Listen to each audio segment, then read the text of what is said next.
Bagi saya yang paling penting ialah supaya kita dapat mengutarakan hujah. Bagi saya bukan pertandingan ni bukan soal pilih individu, tapi soal mengutarakan hujah dan sebagainya. Permintaan yang tinggi tersebut yang saya fikir membuatkan keperluan untuk dirinya diisi oleh individu-individu yang berani dan tidak takut pada sesiapa. Kalau dulu orang nampak mungkin Azmin Ali, Khalid Ibrahim, Zuraida Kamarudin. Jadi bila sebahagian daripada mereka telah tinggalkan parti, ramai yang tertanya apa jalan ke depan bagi parti.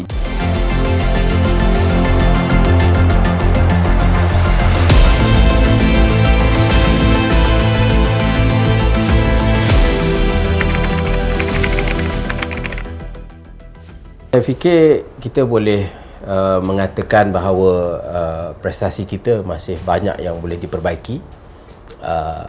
Prestasi kalau tengok di Sabah, kita cuma menang beberapa kerusi.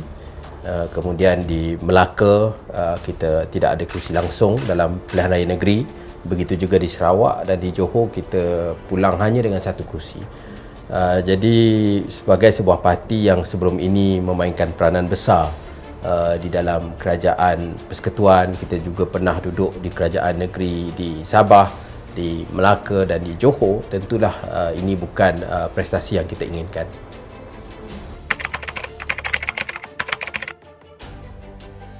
Bagi saya, kalau bercakap tentang keadilan secara spesifik, kita apa-apa pun kena balik untuk perkukuhkan parti kita. Itu perkara asas.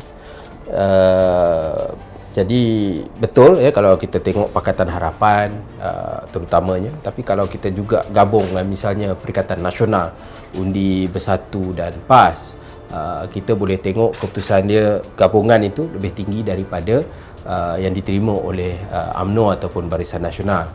Cuma kita kena hati-hati ya. Pertama, macam saya kata, kita kena pastikan dalam apa jua gandengan, apa jua pendekatan yang kita nak ambil, keadilan kena berada di depan, ataupun keadilan kena ada base dia ya. Jadi itu pertama. Kedua, kita juga kena hati-hati. Saya fikir dalam Pakatan Harapan, ini satu gandengan yang sebenarnya kalau kita lihat betul-betul, ia lahir daripada kerjasama tahun 1998-99, iaitu reformasi.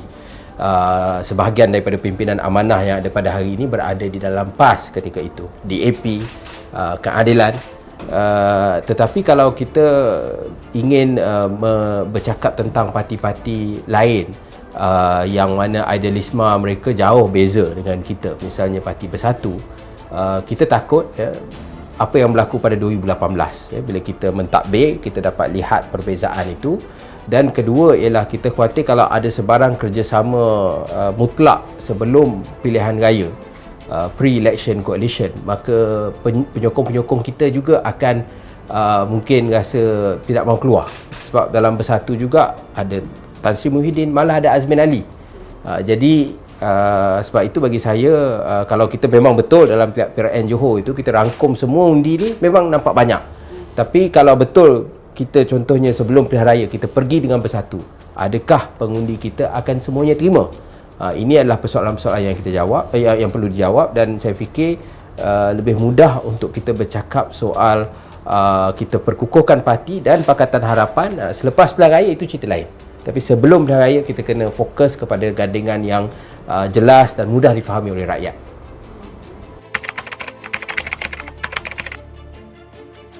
Saya fikir bagi pemilihan kali ini tidak timbul soal kedudukan Presiden. Saudara Rafizi sendiri menjelaskan bahawa Datuk Seri Anwar Ibrahim ialah individu terbaik sebagai alternatif kepada calon-calon Perdana Menteri yang lain ataupun Perdana Menteri yang ada pada hari ini. Tetapi bagi saya yang penting ialah orang hendak melihat ke depan.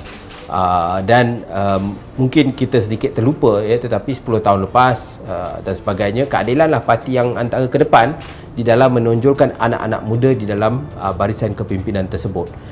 Jadi sebab itu kita merasakan juga bahawa kembalinya Rafizi akan mampu untuk memberi suntikan ataupun nafas baru kepada parti, dan untuk memastikan orang ramai dapat melihat kepada kesinambungan kepimpinan yang ada dalam parti. Maknanya kita ada ramai bakat-bakat, Datuk Seri Anwar sudah tentu, Saudara Rafizi, Nurul Izzah Anwar dan seterusnya.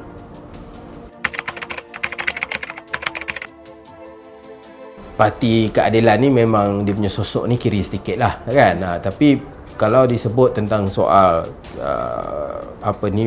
pandangan ataupun kabilah, sedikit sebanyak itu akan wujud dalam mana-mana parti.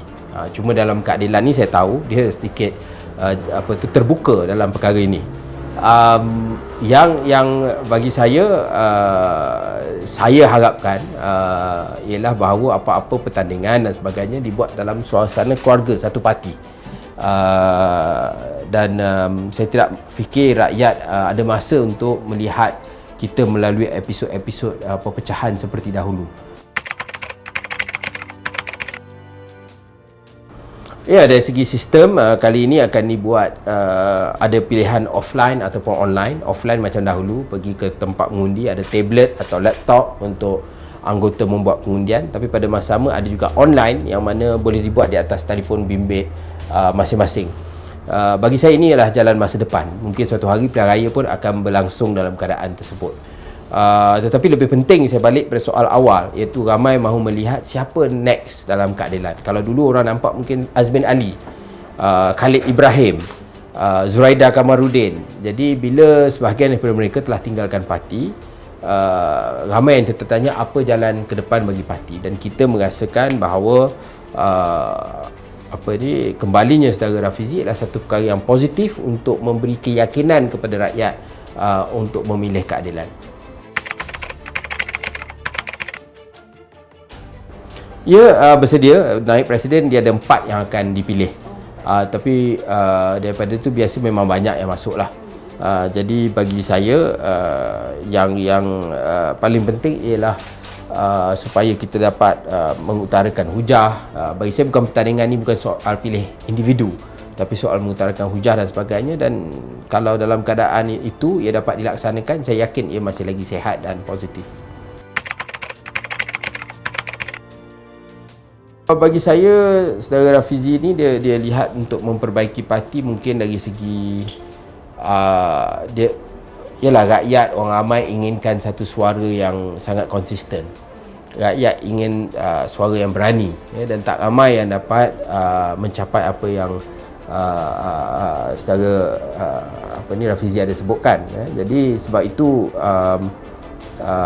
permintaan yang tinggi tersebut yang saya fikir membuatkan keperluan untuk dirinya diisi oleh individu-individu yang berani dan tidak takut pada sesiapa.